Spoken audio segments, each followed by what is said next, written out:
for bodies were needed not. The soul itself was its own deathless form. આત્મા એ જ ડેથલેસ form બની જાય.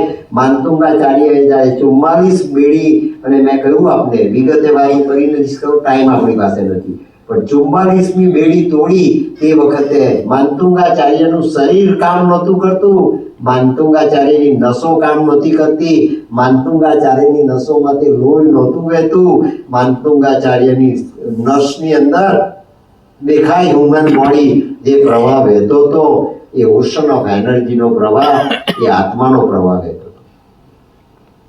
અને આત્માના પ્રવાહે એ બેડી તોડી આવતીકાલે હિગ્સ બોઝોન પછી જે નવો બોઝોન શોધાશે, એ નવો બોઝોન ઇન્ફિનિટી પ્રગટ કરશે. એ ગતિ, એ વેલોસિટી, એ total velocity of supreme entity within our body, એ આત્માની તાકાત છે. Soul itself was its deathless form, and made at once and touched the of other souls. અને એ આત્મા બીજા આત્માઓને સ્પર્શી શકે. માનતુંગાચાર્યને બેડી તોડતા જેણે જોયા હશે તે જમાનામાં, એ દરબારમાં બેઠેલા એ કેટલા સદભાગી હશે, એ કેટલા સદભાગી હશે. ઈર્ષ્યા હતી, અસૂયા હતી, દ્વેષ હતો, કોમ્પિટિશન હતી, સ્પર્ધા હતી, અળઘાયા કૂતરાને માટે જેવું ગાંઠપણ હતું, બધું એટ વન્સ, શ્રી અરવિંદે શબ્દ વાપર્યો છે, એટ વન્સ સમી ગયું હશે. આત્માની શક્તિ જાગૃત થઈને જ્યારે નસે નસમાં અને નાડીએ નાડીમાં વહેવા માંડે ત્યારે નાડી બળી જતી નથી, નાડી એ સુપર પાવરની સંવાહક બની જાય છે.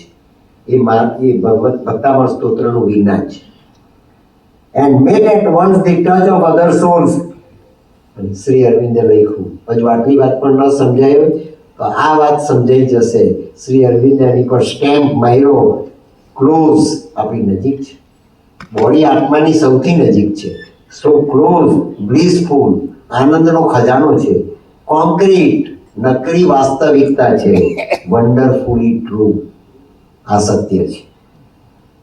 આશ્ચર્યજનક સત્ય, આશ્ચર્યજનક આનંદ, આશ્ચર્યજનક ગતિ અને આશ્ચર્યજનક પ્રાપ્તિ ત્યાં પ્રગટ થાય છે. એ ભક્તા મનનું વિજ્ઞાન છે. એ અવસ્થા રાજા અશ્વપતિએ પ્રાપ્ત કરી, અને એ અવસ્થા પ્રાપ્ત થઈ ત્યારે રાજા અશ્વપતિને જગદંબાના દર્શન થયા. આ ઊંચાઈએ આ face reveal the crowded infinite incarnating inexpressibly in her limbs the boundless joy, the blind world forces seek her body of beauty, mooned the seas of bliss. આખો આનંદનો મહાસાગર એ રાજા અશ્વપતિના અંતરની અંદર અંતઃકરણમાં ઉભરાયો, અને રાજા અશ્વપતિએ પોતાના ચર્મચક્ષુ દ્વારા જગતની જગદંબાને પોતાની સામે આવતી જોઈ. રાજા અશ્વપતિ જુએ છે અને એને જગદંબાનું દર્શન થાય છે. તે દર્શનનું વર્ણન પાના ભરીને શ્રી અરવિંદે કહ્યું છે, હું તમારી આગળ વાંચન કરાવું. સી ઇઝ ધી ફોર્સ, જે ફોર્સ માનતુંગાચાર્યએ રાજા ભોજના દરબારમાં જીવી બતાવ્યું. She is the force, the inevitable world, inevitable world. એનું શબ્દોમાં વર્ણન ન કરી શકાય, એનો માત્ર અનુભવ કરી શકાય. The magnet of our difficult ascent, આપણું ડિફિકલ્ટ એસેન્ટ, એટલે આપણાથી આ ઊંચાઈ પર પહોંચાય, આપણાથી આ ઊંચાઈ પર જવાય. આપણે પામર માનવી, નાવડી આપણી કાગળની, એ કાગળની નાવડીને ન જોવાની, કાગળની નાવડીને બનાવનાર એના માલિકને જોવાનો. તો આ કાગળની નાવડી શું કઈ શક્તિ અનુભવાય? કે she is a magnet of our difficult ascent. એ એવું લોહચુંબક છે કે ડિફિકલ્ટમાં ડિફિકલ્ટ અને દૂરમાં દૂર રહેલા લોખંડના ટુકડાને પોતાની નજીક આકર્ષી શકે. પરમાત્મા જ્યારે આપણને આકર્ષીને આમંત્રણ આપીને પોતાની પાસે બોલાવે ત્યારે આપણાથી સાધના થઈ શકે. ભગવાન આપણને આંગી ચડાવે ત્યારે આપણી આંગી ભગવાન સ્વીકારી શકે. મિત્રો, ભગવાન જ્યારે આપણું અનુષ્ઠાન બની જાય ત્યારે આપણું અનુષ્ઠાન એ પરમાત્માનો નિજાનંદ બની જાય. એ આપણા અનુષ્ઠાનની પાછળ રહેલો ઉદ્દેશ છે. મિત્રો, મેલી વિદ્યા, અકલ્ટ વિદ્યા, તાંત્રિક વિદ્યા એ આ સાધનાનો ઉદ્દેશ નથી. સાધનાની વિકૃતિ આ તાંત્રિક વિદ્યામાં પ્રગટ થાય, પણ સાધનાની આકૃતિ તો આત્મવિજ્ઞાનમાં જ પ્રગટ થાય. She is a magnet of our difficult ascent. The sun, આ તે ગાયત્રી છે. The sun from which we kindle all our suns. આ બ્રહ્માંડના સૂર્યો જે ગાયત્રીથી પ્રકાશિત થાય છે, ગાયત્રીને જે ગાયત્રી બનાવે છે તે ગાયત્રી તે આ સૂર્ય છે.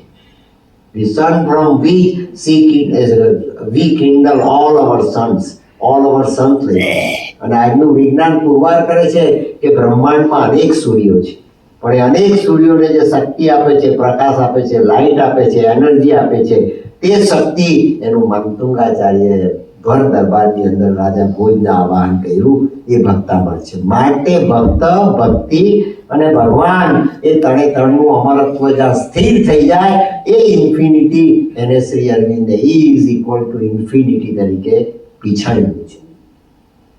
એ ઇન્ફિનિટી છે. The light that leans from the unrealized vast. એ પ્રકાશ ક્યાંથી આવે છે?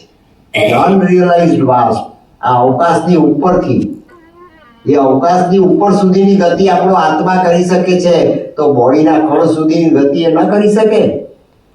એ કરવાને માટેનો માર્ગ, તેનું નામ ભારતનું આધ્યાત્મિક વિજ્ઞાન છે મિત્રો.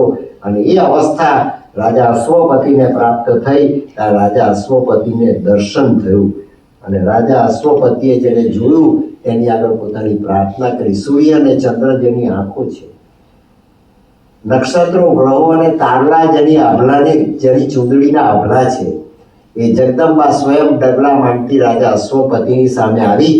અને રાજા અશ્વપતિની સામે આવેલી એ જગદંબાના ચરણોમાં રાજા અશ્વપતિ ઢળી ગયો.